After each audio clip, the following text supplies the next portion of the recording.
네, 오늘 우리에게 주시는 하나님의 말씀은 누가복음 19장 1절에서 10절까지의 말씀입니다. 신약성경 128쪽에 있습니다. 누가복음 19장 1절에서 10절입니다. 한 절씩 교독하시고 우리 마지막 절을 함께 봉독하도록 하겠습니다. 누가복음 19장 1절에서 10절입니다. 제가 1절 읽겠습니다. 예수께서 여리고로 들어가 지나가시더라.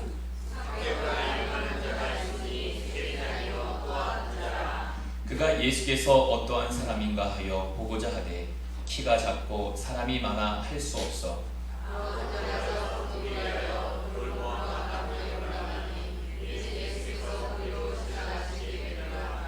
예수께서 그곳에 이르사 쳐다보시고 이르시되 삭개오야 속히 내려오라. 내가 오늘 내 집에 유하여야겠다 하시니 무사람이 보고 수군거려 이르되 저가 죄인의 집에 유하러 들어갔도다 하더라.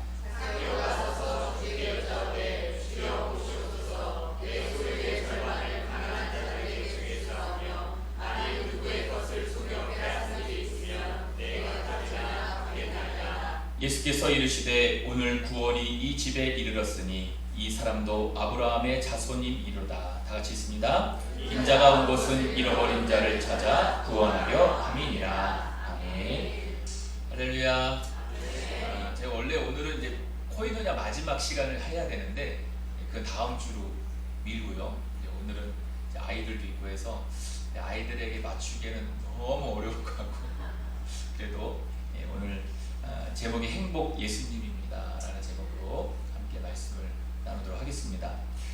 사진 한번 보여주시면 제가 지난번에 한번 이 영화에 대해서 제가 다 보여주셔도 될 것 같아요. 영화를 한번 말씀드린 적 있죠.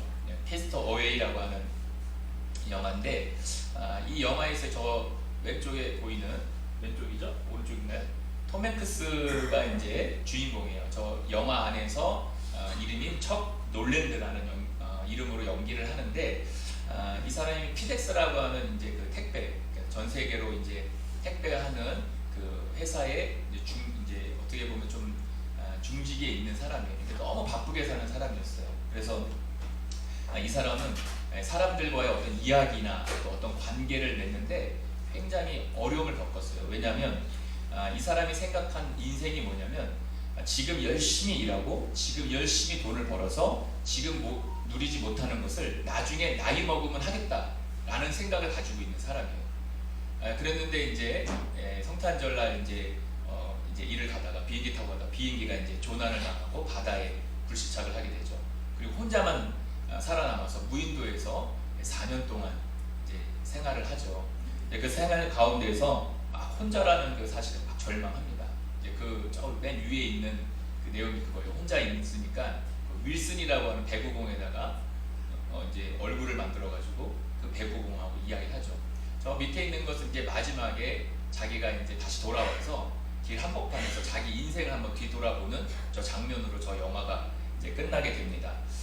그러니까 여러분 저기 영화에서도 주고 있는 지금 말이 뭐냐면 아무리 바쁘게 살고 행복하게 살아도 그 인생의 그 돈이라고 하는 것, 소유라고 하는 것이 인생의 정답이 아니라는 거예요. 그래서 많은 사람들은 돈을 많이 벌고 나중에 시간이 있을 때 이 돈을 쓰면 되겠다라고 하는데 우리가 좀 생각해 봐야 될 게 뭐냐면은 만약에 주님이 오늘 밤에 나를 부르신다면 그런 이제 의미가 없는 거예요. 그래서 우리는 하루하루를 감사하게 살아야 됩니다. 그래서 감사가 없는 삶은 사실 하나님 앞에 어떻게 보면 굉장히 불순종하는 모습이에요. 그러니까 우리에게 주어진 것은 다 감사한 거죠. 그래서 이제 많은 소유를 가졌지만 여러분 그것을 소유로 인해서 행복을 채울 수는 없어요. 그래서 이 관계가 깨지면 행복이 이제 쉽게 얘기해서 깨집니다. 우리가 잘 알고 있듯이 하나님께서도 여러분 아담을 통해서 그 얘기를 해주셨어요. 창세기 2장 18절 말씀을 보면 우리 한번 같이 읽어봅니다. 시작. 여호와 하나님이 이르시되 사람이 혼자 사는 것이 좋지 아니하니 내가 그를 위하여 돕는 벨풀을 지으리라. 아멘. 그러니까 여러분 생각해 보세요. 에덴 동산이 얼마나 풍족합니까? 부족한 게 뭐가 있겠어요? 먹는 거, 요 환경도 완벽하죠. 이런 옷을 안 입을 정도로 하나님 얼마나 환경이 좋아요. 춥지도 않고 덥지도 않고. 이런 상상 안 해보셨죠? 그러니까 먹는 것도 그냥 뭐 먹으면 되고, 자고 싶으면 자도 되고, 뭐 동물도 이름 지으라고 이름 지으면 되고, 너무 행복해요. 나는 그렇게 혼자라도 살고 싶다 라고 생각할 수 있겠지만, 근데 그 행복이 오래가지 않아요. 그래서 하나님께서 어떻게 합니까? 아담에게 돕는 배필을 주시는 거예요. 근데 여러분, 이 돕는 배필이라는 게 아내를 주셨다라고 하는 그 개념보다는 거기에 뭐가 있냐면 관계를 주시는 거예요. 관계. 그래서 우리는 어떤 소유의 행복이 있지 않습니다. 행복은 소유에 있지 않고 관계에 있는 거예요. 그래서 잠언에서도 이런 말씀이 있습니다. 여러분, 잠언 15장 17절 말씀 보면, 자, 한번 같이 읽습니다. 시작. 채소를 먹으며 서로 사랑하는 것이 살찐 소를 먹으며 서로 미워하는 것보다 나으니라. 자, 채소와 살찐 소는 여러분 소유예요. 그러니까 채소는 돈이 없어도 여러분 뭐예요? 서로 사랑하는 것이 행복하다는 거예요. 근데 살찐 소는 돈이 많다는 얘기거든요. 돈이 많아서 다투는 것보다 채소를 먹는 게 훨씬 낫다라고 얘기해요. 그러니까 결국은 이 말에서도 여러분, 돈이 많아서 다투는 것보다 돈이 없어도 관계가 화목한 게 낫다는 말이에요. 그래서 여러분, 제가 지난주에 말씀드렸죠. 설 명절 가운데 다툼이 없으셨죠? 할렐루야. 예, 다툼이 없어요. 미움하면 안 됩니다. 사탄이 거기를 파고드는 거예요. 그래서 이제 여러분, 행복의 소유가, 행복은 소유가 아니라 관계라는 거죠. 그래서 관계에 성공을 해야 됩니다. 자, 오늘 본문에 나오는 이 삭개오, 우리가 너무나 잘 아는 인물이죠. 자, 이 삭개오를 잠깐 소개해보면, 오늘 본문 1절, 2절 말씀을 보면 이렇게 나옵니다. 예수께서 여리고에 들어가 지나가시더라. 삭개오라 이름하는 자가 있으니 세리장이요 또한 부자라. 이렇게 말합니다. 자, 여기서 이제 우리가 발견할 수 있는 게 뭐냐면, 삭개오가 여리고에 살아요. 그러니까 삭개오는 유대인입니다. 자, 유대인이고, 그리고 이름이 삭개오예요. 그리고 직업이 뭐예요? 세리장이에요. 그리고 현재 이 사람의 어떤 상태는 부자예요. 예, 유대인이고, 그 다음에 이름은 삭개오고, 그 다음에 직업은 세리장인데 부자예요. 근데 여러분, 이 삭개오의 이름의 뜻이 뭐냐면은 깨끗한 자, 순결한 자라는 그 뜻이 있어요. 부모가 자녀의 이름을 지을 때, 그 자녀에게 이름을 지어줄 때 그 자녀가 어떻게 됐으면 좋겠다는 마음으로 이름을 짓습니까? 네? 잘 됐으면, 잘 커졌으면, 그렇죠? 아니요? 뭐 그냥 개똥이, 말똥이, 말년이 막 이렇게 짓습니까? 네? 아니잖아요. 그 이름처럼 자라줬으면, 그 이름처럼 행복하게 살았으면 하는 마음으로 자녀의 이름을 지어요. 제 이름은 학성입니다. 아시죠? 네, 한글로 아시죠? 모르는 분, 제 이름 학성입니다. 나오네요. 배울학자 이룰성자. 배울학자 이룰성이. 저는 제가 듣기로는 할아버지가 지어주셨다나 딱 그렇습니다. 네, 저희는 학자 돌림이에요, 집안이. 그래가지고 뭐 학민, 학성, 학진, 학부 뭐 이래요. 쭉 갑니다. 네, 여자애가 없어요, 집안에. 하나 있나? 어쨌든 그렇습니다. 근데 제가 이제 이거 얘기를 왜 하냐면, 제 아들 얘기를 하려고 해요. 제 아들 이름이 동영이에요. 네, 동영. 근데 이 이름을 누가 지으셨냐? 저희 지금 저기 계신 저 아버지께서 어디 가서 지어오셨냐? 돈을 내고 어디 장명소에 가서 그 이름을 좋다고 받아오신 거예요. 근데 아버지가 좋았는데 끊을 수는 없잖아요. 그 당시에 제가 막 혈기가 왕성했잖아요. 막 화가 막 나는 거예요.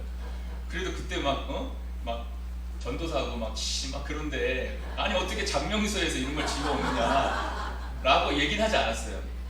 그래가지고 그 이제 출생신고 해야 되잖아요. 그래가지고 제가 어떻게 했냐면은 한글 이름 그냥 놔두고 제가 그 동자를 한문을 바꿔버린 거예요. 이게 동력 동자의 길영이에요. 근데 제가 그 동자를 바로잡을 동으로 바꿔버렸어요. 그래서 그 한문을 바꿔버려서 이름을 올려버린 거예요. 그래가지고 제가 그런 사람이었습니다.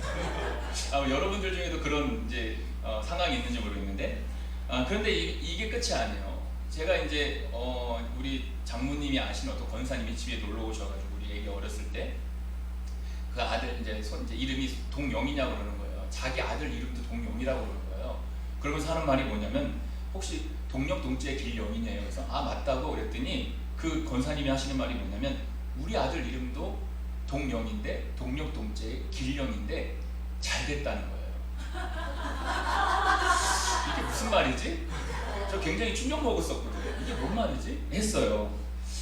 그 이름 때문에 잘 됐을까요? 그분 권사님인데.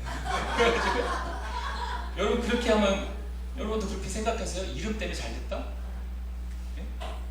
주희야, 이름 때문에 잘 되면 이거 인생이 정말 이름을 잘 줘야 되잖아요. 그래가지고 그것 때문에 굉장히 가슴에 멍이 든 적이 있어요. 이게 뭔 말인가? 사실 그분 아들이 SBS PD긴 했었어요. 잘 됐죠, 세상적으로 보면.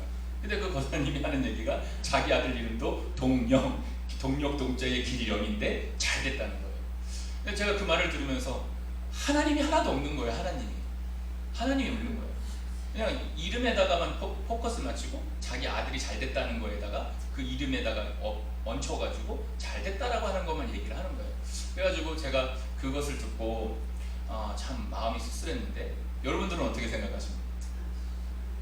여러분, 우리의 길을 인도하시는 분이 누굴까요? 네, 우리의 길을 인도하시는 분은 하나님입니다. 이름이 아닙니다. 여러분 이름을 갖고 쓴다 그러면요, 제가 경상도 있을 때 이름이 권사님들이 좀 정말 장난이 아니에요. 뭐 굉자, 역차 막 장난이 아닙니다. 예, 막 이름 뭐 그런 분들 굉장히 많아요. 근데 그런 이름, 만약에 이름으로 잘 된다고 하면 그냥 말이 안 됩니다. 그러니까 결국은 우리의 길을 인도하시는 분은 하나님이신 거예요. 그래서 이 하나님과의 관계가 회복될 때에 하나님께서 우리와 함께 하시는 겁니다. 여러분들이 그 은혜를 좀 믿었으면 좋겠어요. 이름이 아닙니다. 정말 여러분들이 정말 이름 플러스 하나님과 함께 하셔서 그 이름이 별과 같이 빛났으면 좋겠습니다. 할렐루야. 자, 그래서 우리가 예수를 믿고 따르는 건 모두 다 할 수 있습니다. 오늘 본문에서도 예수님을 따르는 사람들이 있어요. 그런데 다릅니다. 결국은 정말 예수를 따르는 삶은 어려워요. 그런데 세상과 그 믿음 사이에서의 어떻게 보면 늘 고민할 수 있는 저와 여러분이 되어야 될 줄 믿습니다. 자, 이 삭개오의 삶은 이름하고는 완전히 반대인 거예요. 순결한 자, 깨끗한 자라고 아버지가 이름을 줘줬는데 이 삭개오의 이름과는 정반대의 삶을 살아요. 삭개오는 그 당시에 유대인이지만 어떻게 보면 유대인한테 매국노라고 하는, 쉽게 나라를 팔아먹은 놈이라는 어떤 명칭을 얻은 거예요. 그 당시 이 동족 유대인 그 세계에서 가장 멸시받는 계층이 누구냐면 창녀와 세리였어요. 그 중에서도 더 저 밑에, 완전 저 밑에가 누구냐? 창녀보다도 못한 게 세리였어요. 그러니 그때 분위기를 한번 생각해 보세요. 매국노가 아니라 이거는 인간이 아니라는 얘기를 하는 거예요. 근데 이 순결하고 깨끗한 자라고 이름을 줬던 이 삭개오가 그런 창녀보다도 못한 대우를 받고 살았던 거예요. 그러니까 이 어떻게 보면은 이름은 순결하고 깨끗해요. 근데 동족들에게는 멸시받아요. 창녀보다도 못한 사람으로 인정을 받습니다. 그러니까 삭개오는 그런 데다가 또 세리장이에요. 이게 뭐냐면은 세리들, 자기 밑에 세리들을 통해서 커미션 수수료를 받는 사람이에요. 그러니까 자기가 가지고 있는 돈에다가 또 세리들을 통해서 또 받으니까 얼마나 부자예요. 돈이 많은 사람입니다. 그래서 오늘 본문 8절에서도 여러분 보면은 누구의 것을 속여 빼앗은 것, 그러니까 이 세금을 거둘 때 누구의 속여서 빼앗은 게 있고요. 옛날 성경에서는 토색이라고 했어요. 이 토색이라고 했습니다. 그러니까 세금을 더 걷기 위해서 어떤 명목을 더해서라도 돈을 더 뜯어내가지고 이게 어떻게 보면 이 부를 축적했던 사람들이 이 세리였고 거기에 세리장이었던 삭개오였어요. 그러니까 삭개오는 이 겉모형만 보면은 부자입니다. 부자. 소유가 많은 사람이었어요. 근데 이 삭개오는 관계는 깨진 사람이에요. 소유는 엄청 많은데 관계는 깨졌어요. 시간이 가면 갈수록 돈은 더 많아졌습니다. 근데 행복은 하지 않았어요. 관계가 깨지니까 자기랑 이야기하는 사람도 없어요. 왜냐하면 창녀보다도 더 못한 사람을 취급받으니까 찾아오는 사람도 없습니다. 더 가면 갈수록 공허해지는 거예요. 물질은 많은데 더 공허해지고 행복하지 않은 거예요. 그래서 오늘 본문을 통해서 우리가 한번 생각해 봐야 될 게 뭐냐면 이 행복을 가지다. 이 행복이라고 하는 단어를 통해서 행복을 가지다. 우리가 믿는 사람으로서 행복을 가지려면 어떻게 해야 될까? 한번 이 삭개오를 통해서 한번 은혜를 나눠보고자 합니다. 자, 오늘 첫 번째로 생각해야 될 게 뭐냐면 이 삭개오를 통해서 이 나에게 오는 어떤 장애물을 뛰어넘어야 주님을 만날 수가 있어요. 자, 3절 4절을 보게 되면 같이 한번 읽어보겠습니다. 시작. 그가 예수께서 어떠한 사람인가 하여 보고자 하되 키가 작고 사람이 많아 할 수 없어 앞으로 달려가서 보기 위하여 돌 무화과 나무에 올라가니 이는 예수께서 그리로 지나가시게 됨이로라. 자, 아까 1절에서 예수님이 여리고를 이제 이렇게 지나가시는 겁니다. 지나가셔서 나갑니다. 여기서 몇 가지 사건들도 있죠. 바디메오도 만나고 여러 가지 사건이 있는데, 자, PPT를 보시면, 자, 지금 이스라엘에 가면은, 여리고에 가면은 돌 무화과 나무가 있습니다. 넘겨주시면, 네, 저건 제가 찍어 왔습니다. 제가 이스라엘 성지순례 가가지고 제가 찍어 왔는데, 진짜 삭개오가 올라갔다고 하는 돌 무화과 나무는 없고 저거일 것이다 라고 해서 여리고에 가면 중앙에 로타리 같은데 저 나무가 있어요. 그래서 이제 성지순례 가는 팀들이 거기다 차를 세우고 저기서 사진을 찍어요. 엄청 큽니다. 근데 저 나무에 올라갔을 것이다 라고 이야기를 하는 거예요. 그래서 먼저 삭개오가, 그렇다면은 삭개오가 주님을 보고자 하는 마음이 왜 들었을까요? 삭개오가 주님을 왜 보고 싶었을까요? 자, 여러분, 이 이스라엘에서 이제 예수님의 소문이 퍼질 대로 퍼졌습니다. 어떤 소문이 퍼졌냐면, 예수님이 기적을 일으키시고 병든 자를 치유하시고 천국 복음을 전하시고 소문이 막 퍼졌습니다. 인기가 막 하늘을 막 찔렀어요. 그러니까 많은 사람들이 다 그 예수의 그런 모든 것들을 들었습니다. 그런데 예수님이 이제 여리고를 지나가신다는 거예요. 여리고를 지나가신다고 하니까, 그 지나가시니까 예수님이 하신 그 말씀이 어떻게 보면은 삭개오에게 들려지지 않았나 싶어요. 왜냐하면 오늘 이 19장 말씀 바로 앞에 18장에서 어떤 사건이 있었냐면, 부자 관리에 대한 내용이 나옵니다. 18장 18절 이후에 부자 관리에 대한 내용이 나와요. 여러분, 이 부자가 예수님께 와가지고 뭐라고 얘기하냐면, 예수님 어떻게 해야 영생을 얻습니까? 라고 하는 질문을 던져요. 그때 예수님께서 뭐라고 말씀하시냐면 18장 24절에 이렇게 말씀하십니다. 자, 같이 한번 읽어봅니다. 시작. 예수께서 그를 보시고 이르시되 재물이 있는 자는 하나님 나라에 들어가기가 얼마나 어려운지 낙타가 바늘기로 들어가는 것이 부자가 하나님 나라에 들어가는 것보다 쉬우니라 하시니. 아멘. 자, 18장에서 이제 부자 관원이, 이 부자 교회 오빠 부자 관원이 주님 앞에 와가지고 자기는 다 해봤다는 거예요. 율법에서 하라고 했던 걸 다 했는데도 불구하고 영생을 어떻게 얻습니까? 라는 질문을 했을 때 예수님께서 자기의 그 재물을 다 나눠주고 나를 따르라 라고 얘기를 해요. 근데 그 부자 청년이 그 재물이 많은 것 때문에 근심하고 돌아갑니다. 근데 그거에 따라서 예수님이 18장 24절에서 이 말씀을 하시는 거예요. 그리고 나서 그 물음에 대해서 27절에서 부자 관원이 말하죠. 그럼 누가 구원을 받습니까? 라고 하는 그 말에 27절에 같이 있습니다. 시작. 이르시되 무릇 사람이 할 수 없는 것을 하나님은 하실 수 있느니라. 자, 이 말씀을 하세요. 그러니까 이 18장 18절에서 이 말씀을 하셨을 때에, 물론 이게 삭개오에게 한 얘기는 아니겠지만 이런 일련의 많은 이야기들이 이제 예수님의 인기와 더불어 이제 온 이스라엘 전역에 퍼진 거예요. 근데 이제 이 삭개오가 자신을 뒤돌아보는 거죠. 자신은 어떤 사람입니까? 동족에게 매분노라는 말을 듣고 창녀보다도 못한 세리라고 하는 이런 취급을 받으면서 사는 거예요. 그리고 관계가 깨져가지고 사람이 누가 찾아옵니까? 기껏 찾아오는 사람 누가 찾아올까요? 돈 빌리려 하는 사람들만 찾아오겠죠. 그러니까 소유는 많고 돈은 많고 정말 그러나 시간이 가면 더 공허해지고, 그 다음에 어떻게 보면 관계가 깨져서 만나는 사람도 없이 늘 힘들고 슬퍼했던 이 삭개오가 이 예수님의 소문을 듣는 거예요. 특별히 부자 청년의, 부자 간원의 그 소식을 듣고 어떻게 보면은 예수님이 여리고로 지나간다는 그 소리에 머리가 번쩍 뛰었을지도 몰라요. 눈이 번쩍 뛰었을지도 몰라요. 아, 저 예수님 한번 보고 싶은데 하고 이런 생각을 가진지 모르겠습니다. 그러니까 이 삭개오의 마음에 돈이 많은 건 뭐예요? 사람들은 다 나 죄인 취급하고, 길거리 다니다가 잘못하면 돌 맞을 수 있으니까 사람들 자기 호위병식으로 가드들 데리고 다니는 이런 세리장이었는데, 그리고 나 정말 죄인인 거 아니야? 나 정말 구원받을 수 있어? 이런 어떤 진리적인 이런 고민들이 막 있는 그 상태에서 그 예수님의 소문을 듣게 되는 것입니다. 그래서 예수님께서 그 예수라는 소문을 듣고 여리고로 지나가신다는 그 말을 듣고 누구신지 보고자 하는 마음이 이 삭개오에게 들었던 거예요. 그래서 이 삭개오가 사람들은 이 창녀보다 못한 세리라고 하지만 예수님은 이 삭개오를 어떻게 봤을까요? 오늘 본문에서도 그 말씀을 하세요. 자, 오늘 본문 10절에 보면은 예수님은 이스라엘 사람들은 이 삭개오에 대해서, 이 세리에 대해서 막 손가락질하고 매국노라고 하고 창녀보다 못한 자라고 손가락질하지만 예수님은 이 삭개오를 어떻게 보시냐면 한번 같이 읽어봅니다. 10절 시작. 인자가 온 것은 잃어버린 자를 찾아 구원하려 함이라. 아멘. 여러분, 아무리 삭개오라도 세리라고 하고 사람을 정말로 속여서 많은 거 탈취한다 할지라도 그 영혼에 대한 그 예수님의 마음은 변하지 않아요.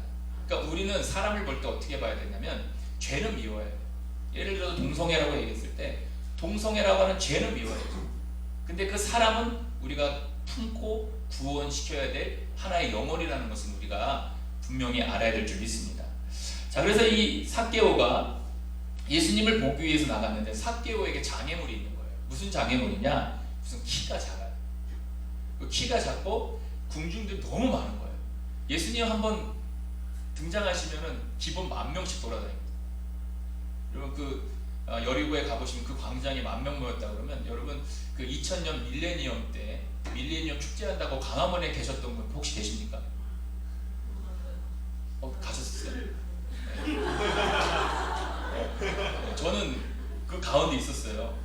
네, 교회가 거기 바로 그 중앙일보 본사 앞에 있어요. 평안교회라고 거기 있었는데 그 성부영신 예배 끝나고 이제 광화문 앞에 두산빌딩 앞에 다 갔더니 아주 종강에 사람이 밀려오고 아현동에서 사람이 밀려오고 남대문에 사람이 밀려오니까 나중에 공중부양을 하게 됐어요. 지금 사람이 엄청 많아요. 나중에 끝나고 나면 다 신발 다 잊어버려. 발에다가 비닐을 묶어가지고 뚝뚝뚝 걸어가 막 그 정도였어요. 그러니까 어느 정도 인파가 모이냐는 것을 제가 설명한 건데 그 여리고의 중앙에 그 나무 근처에 그 사람이 10,000명 이상 모였다면 어마어마한 인파가 모인 거예요. 그러니까 그 예수님 보러 나갔는데 자기 키가 작아요. 그 사람들이 막 모여 있어요.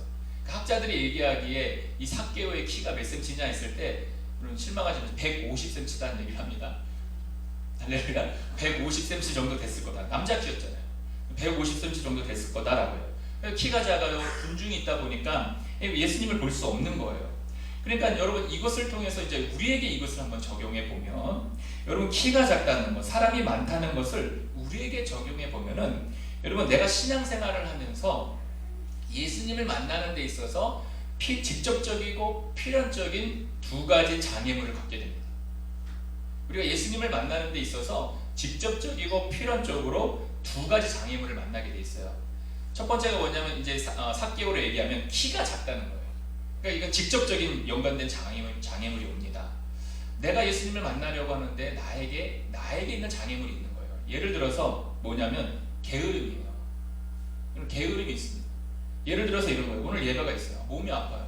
그러면 어떻게 해요? 쉬어. 쉬지 뭐. 오늘만 예배인가?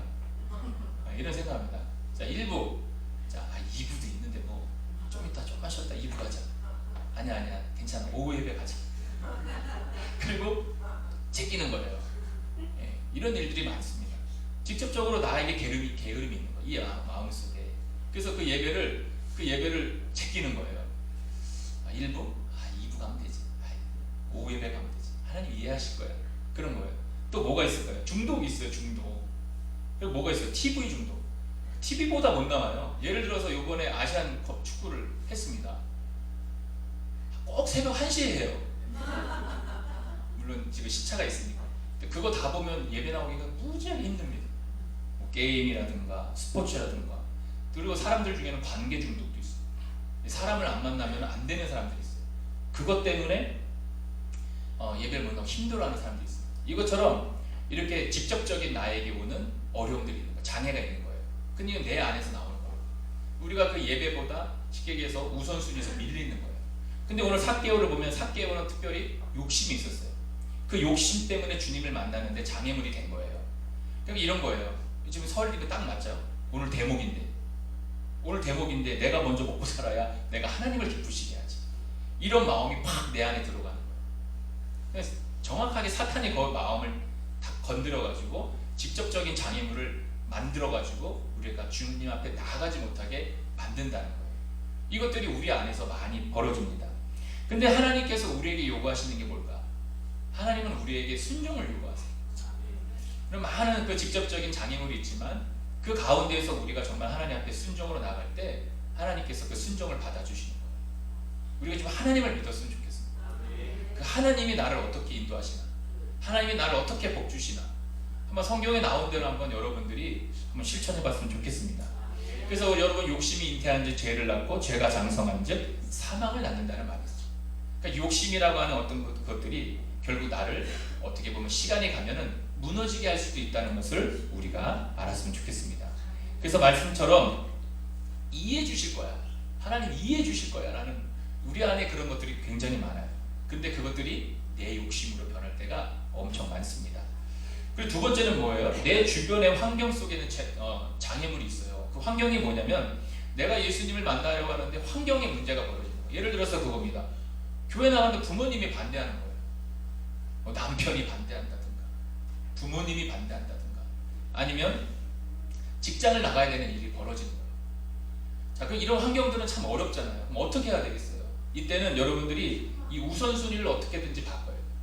우선순위를 바꿔서 시간을 내어서 하나님 앞에 나가야 돼요. 그런 믿음이 여러분들한테 있으셨으면 좋겠어요. 제가 이제 서울에 있을 때 생각보다 많이 다녔네요. 제가 서울의 그 동북교회라는 데 전도사를 할 때였어요. 처음에 이제 전역하고 나서 파트 전도사로 나갔는데, 그때 이제 그 고등부 선생님 중에 한 분이 이제 고대 수학과를 나와가지고 변리사 자격증을 따서 삼성에 들어간 그 여자 자매가 있었어요. 네, 결론부터 얘기하면 이분이 사모가 됐습니다. 근데 중요한 건 뭐냐면 이분이 이제 삼성 화재를 들어갔는데 삼성 화재 그 파트 중에 삼성 모든 계열사의 돈을 관리하는 부서가 따로 있더라고요. 저는 삼성 화재라고 그래가지고 저는 보험만 만지는 데인 줄 알았어요. 그게 아니더라고요. 거기 안에 맨날 와가지고 밤새고 와가지고 조사님 저 어저께 2천억만 주고 왔어요. 뭐 5천억만 주고 왔어요. 맨날 이런 얘기만 하는 거예요. 근데 이분이 이제 말이 이제 월 말이 되면 너무 바쁜 거예요. 그런데 제가 너무 감사했던 게 뭐냐면 이분이 시간 조절을 해가지고 무조건 1부에 나왔다 가는 거예요. 예배를 드리고 가요. 어떻게든지 중간에 왔다가도 가요. 저는 이제 그걸 보면서 느낀 게 뭐냐면 이분이 뭐 사모가 됐다는 얘기가 아니라 정말 하나님이 기뻐하시겠구나 라는 생각을 한 거예요. 우리는 여러 환경 속의 장애물이 우리는 늘 있습니다. 없을 수가 없습니다. 이 세상에 그렇게 됐어요. 사탄은 또 그걸 노립니다. 그때 우리가 부모가 반대하든지 내가 직장의 어떤 일 때문에 내가 만약에 그런 상황이 벌어졌을 때 어떻게 해야 되냐면 여러분들의 그 마음이 우선순위가 어디 쪽에 쏠려 있냐. 만약에 이것 때문에 내가 먼저 살아야 내가 주님께 영광 돌리지. 맞는 말이기도 하지만 반대로 얘기하면 주님께서 나에게 뭘 원하실까? 그럼 이것도 한번 여러분들이 고민하고 기도하고 행동했으면 좋겠습니다. 그래서 이 두 가지를 해결할 수 있는 방법을 이제 삭개오가 뭐였냐면 뽕나무였던 거예요. 삭개오는 자기의 어떤 직접적인 장애물과 간접적인 그 장애물을 이겨나가는 게 뭐냐면 뽕나무였어요. 삭개오는 그 뽕나무에 올라갔어요. 우리에게도 그런 뽕나무가 있습니다. 우리에게도 여러분 그 장애물을 이길 수 있는 뽕나물이 있는 거예요. 우리에게도 그 문제를 해결할 수 있는 뽕나무를 하나님이 분명히 주셨어요. 피할 길을 주셨습니다. 근데 그것을 우리가 저버린다. 그래서 저와 여러분들이 정말 그런 은혜가 있었으면 좋겠고, 저도 군대에 있을 때 이제 근무를 쓰게 되면은 밤새잖아요. 그 다음 날이 주일이면 너무 고통스러워요. 왜냐면 우리 때는 갑자기 무슨 뭐 탄약고가 털리고 막 이래가지고 실탄을 줬어요. 원래 공포탄을 줘야 되는데 군대에 있는 지금 알겠죠? 실탄을 준 거예요. 실탄을 주니까 얼마나 두렵냐면은 다 세야 돼. 남성분들은 아시겠지? 죄송합니다, 여성분들. 이 실탄이면 한 발 나가면 사람이 죽어요. 그러니까 다 세야 돼요. 그러니까 잠을 못 자요. 보통 한 새벽 2-3시 가면은 조금 잠을 잡니다. 옛날에. 근데 못 자는 거예요. 근데 그 다음 날이 주일이에요. 어떻게 해야 돼요? 진짜 정말 괴롭지만 가서 졸더라도 가서 예배드리고 집에 와서 잤던 기억이 있어요. 하나님이 무엇을 기뻐하실까? 그 우선순위에 달려있는 거예요. 하나님은 그것을 사랑해 주시고 축복해 주시는 겁니다. 여러분, 저 같은 경우도 예수님 만날 기회를 잡아야 되는 거예요. 저도 이제 언제 그 기회를 잡았냐면은 저는 이제 모태신앙은 아닙니다. 저는 모태신앙들이 너무 부러운데 저 모태신앙이 아니에요. 저 6살 때 교회를 나갔습니다. 그리고 이제 고등학교 2학년 때 주님을 정말 인격적으로 만났어요. 진짜 인격적으로 만났습니다. 그리고 이제 그 당시에 직접적인 장애물과 간접적인 장애물이 뭐냐면 우리 아버지 저기 계신 분이 너무 반대해요. 너무 힘들었어요. 진짜 어떻게 문 앞에 앉아 계시냐, 교회 못 가게. 진짜로요. 제가 어떻게 했겠어요? 복도식 아파트 그 방, 그 문을 뚫고 제가 교회를 갔던 기억이 있어요. 하나님이 저를 그래서 이뻐해 주셨는지 모르겠어요. 문 앞에 있으면 이제 그 복도에 있는 창문을 뚫고 이제 교회를 갔던 기억이 있어요. 그래서 어쨌든 간에 저는 그 아버지 반대 심했잖아요. 그리고 집에서 이제 나왔잖아요. 신학교 다닌다고 이제 너 나가라 해서 진짜 나와서 2년 동안 이제 전전긍긍. 그래서 막 밥도 못 먹고 정말 여러분들이 지금은 저를 정말 이 살찐 모습을 본 겁니다. 65kg, 이때 65kg 말도 안 되는 우리 딸내미가 늘 하는 얘기. 여루치도 이런 여루치가 없고 엄마는 어떻게 이런 사람을 만났어? 맨날 이런 놀림을 하는데 그랬단 말이에요. 그랬는데 여러분 만약에 제가 고등학교 2학년 때 예수님을 만날 기회를 놓쳤다. 그리고 나서 내가 50살에 내가 예수님을 만났다 라고 했으면 그럼 제가 목사는 못했을 것 같습니다. 물론 여러분 50살에도 목사가 될 수 있어요. 그런데 그 만날 기회를 30년을 놓쳐버린 거죠. 그 만날 기회를 내가 30년 뒤로 밀어버린 거예요. 그래서 여러분 주님을 만날 기회를 절대 뒤로 밀으면 안 돼요. 그래서 우리가 개인적인 장애물이 있고요, 환경적인 장애물이 분명히 있습니다. 늘 우리 앞에 있어요. 그 장애물이 우리를 넘어지게 하는데 그때 우리가 우선순위를 잘 정해야 돼요. 우선순위를 정해서 정말 하나님 앞에 드릴 수 있는 그 마음의 한 30분이라도, 정말 시간이 안 되면 10분이라도 그 마음을 여러분이 하나님 앞에 드렸으면 좋겠어요. 자, 그래서 이사야 55장 6절에서 8절 이렇게 말씀하시죠. 한번 같이 읽어봅니다. 시작. 너희는 여호와를 만날 만할 때에 찾으라. 가까이 계실 때에 그를 부르라. 악인은 그의 길을, 불의한 자는 그의 생각을 버리고 여호와께 돌아오라. 그리하면 그가 긍휼히 여기시리라. 우리 하나님께로 돌아오라. 그가 너그럽게 용서하시리라. 이는 내 생각이 너희의 생각과 다르며 내 길은 너희의 길과 다름이니라. 여호와의 말씀입니다. 아멘. 여러분, 너희는 여호와를 만날 만한 때에 주님을 찾길 바라죠. 여러분, 그 그놈을 주님을 만나시길 바래요. 그때 주님께서 놀라운 은혜를 주실 줄로 믿습니다. 여러분, 주님을 정말 찾으시고 주님을 정말 부르시고 우리 마음에 있는 사탄이 주는 마음을 버리시고 주님을 만나서 정말 그 기쁨을 누리는 저와 여러분이 되었으면 좋겠습니다. 여러분, 주님을 그 만날 수 있는 기회는 그 예배인데, 특별히 그 예배뿐만 아니라 우리가 말씀으로도 그 주님을 만날 수가 있어요. 여러분, 그 이스라엘 백성들이 가나안 땅에 들어간 첫 번째 강이 여리고인데, 그래서 참 여리고가 재미난 동네예요. 가보면 거기에 가면 시험산도 있고 삭개오도 있고 바디메어도 있고 막 하여튼 그렇습니다. 근데 그 여리고에 처음 들어갈 때에 여러분 정탐꾼을 보냈죠. 그 정탐꾼을 숨겨준 사람이 누구죠? 기생 라합입니다. 그래서 이 이스라엘 백성들이 정탐꾼을 보냈다고 하는 첩보가 여리고 왕한테 들어와요. 그래서 여리고 왕이 군사들을 보냅니다. 근데 그 군사들을 보냈을 때 라합이 발설을 한 게 아니라 끝까지 항복하고 그 어떻게 보면 이스라엘 그 첩자들이라는 게 뭐라고 그럴까요? 정탐꾼들을 숨겨줍니다.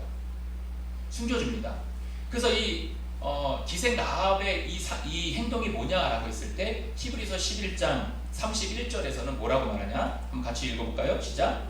믿음으로 기생 라합은 정탐꾼을 평안히 영접하였으므로 순종하지 아니한 자와 함께 멸망하지 아니하였도다. 그러니까 히브리서에서는 이 기생 라합의 이 행위를 믿음으로 얘기를 해요. 믿음으로 얘기합니다. 그렇다면 이 기생 라합의 이 믿음을 가질 수 있었던 게 뭐냐? 여러분, 이스라엘 백성이 아니에요. 기생 라합은 이스라엘 백성들이 아니라 가나안 족속이에요. 그랬는데 이 정탐꾼을 숨겨줘요. 그러면 이 기생 라합이 히브리서 11장 31절에서는 믿음이라고 얘기합니다. 그러면 민족이 다르고 하나님을 모르는 이 기생 라합이 어떻게 믿음을 가질 수 있었을까요? 여러분, 여호수아 2장 10절 말씀을 보면 같이 읽습니다. 시작.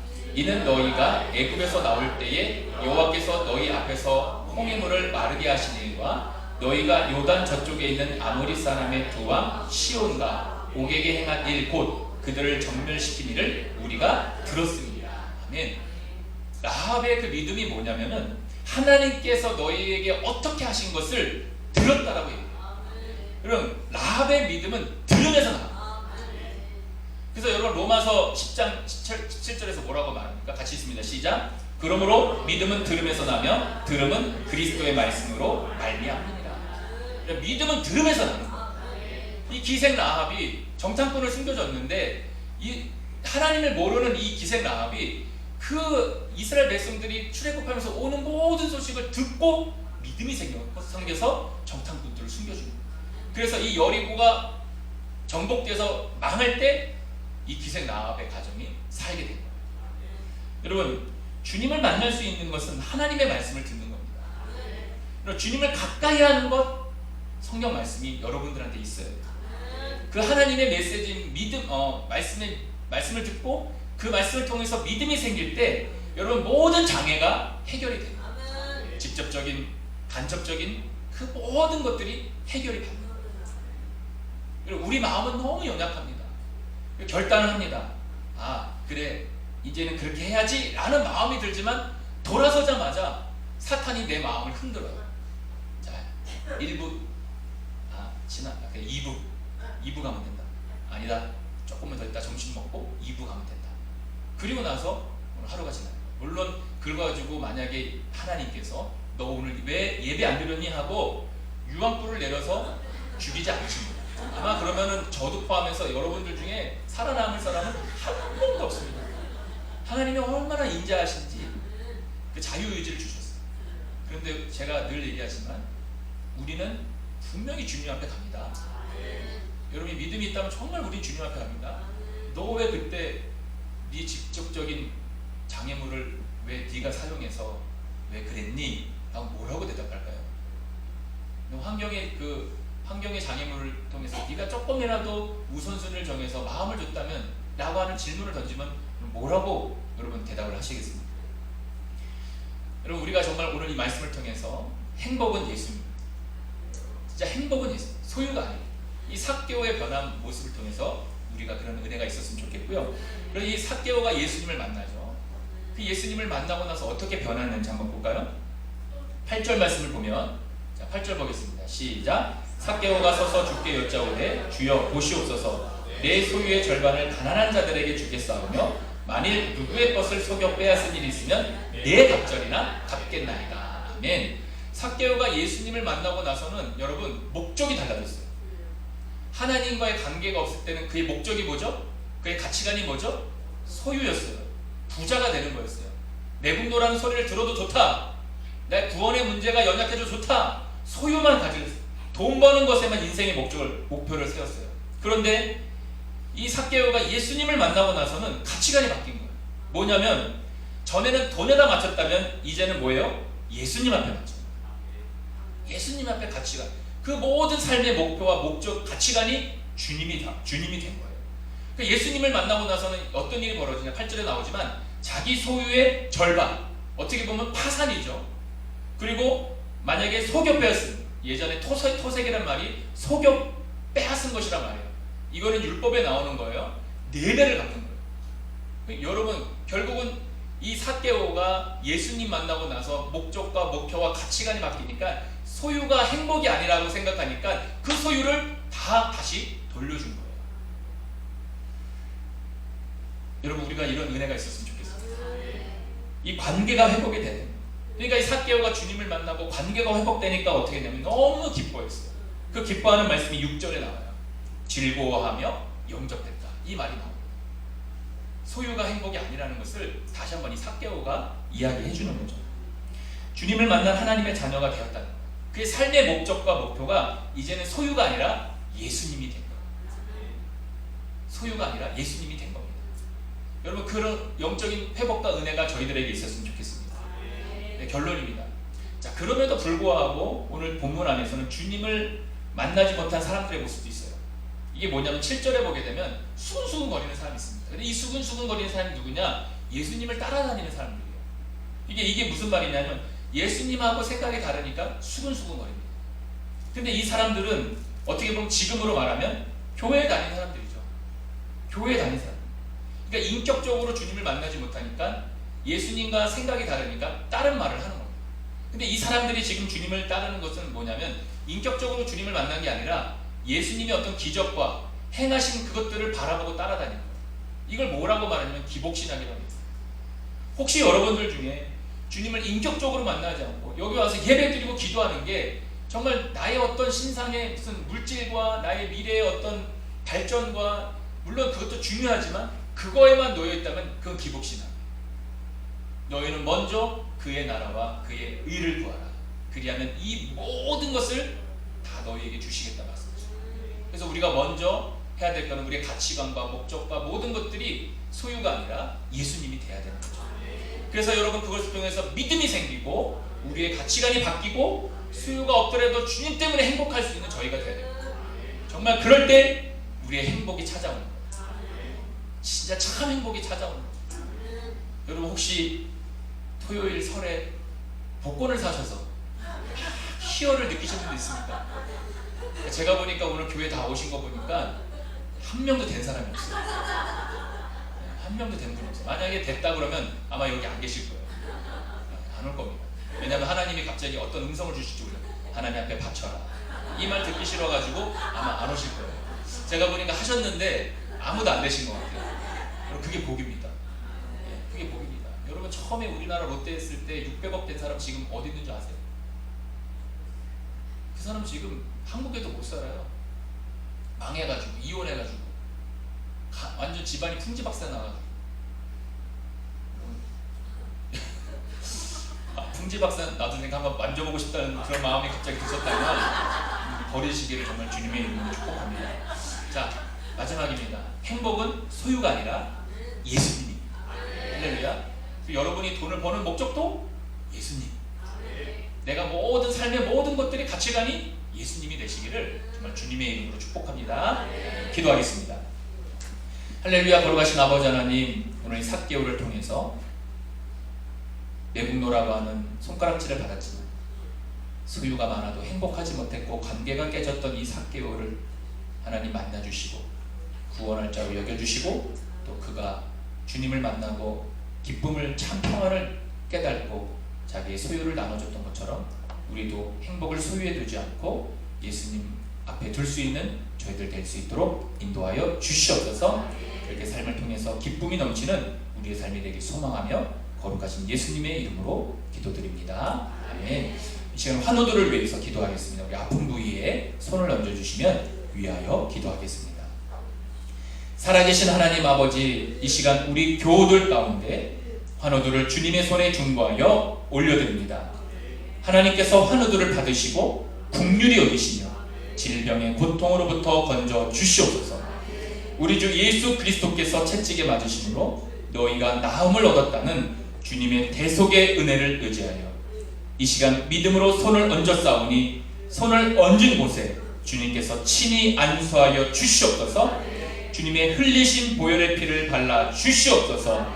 이 시간 우리의 모든 질병을 대속하신 우리 주 예수님의 이름으로 명하노니 우리 가운데 있는 모든 육체의 질병은 떠나갈지어다.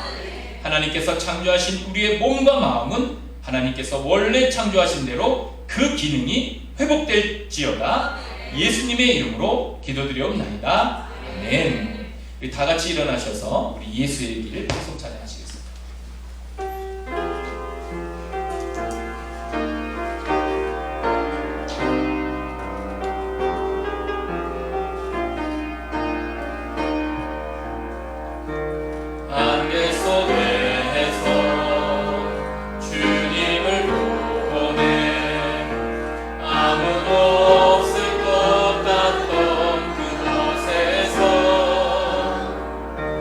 손 내미셔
귀하신 사랑하심과 성령님의 내주교통하심이 소유가 행복이 아니라 예수님이 행복인 것을 깨닫고 살아가는 우리 성도님들 머리 위에, 가정 위에, 직장과 사업장 위에 지금부터 영원토록 함께하옵시기를 간절히 축원하옵나이다. 아멘.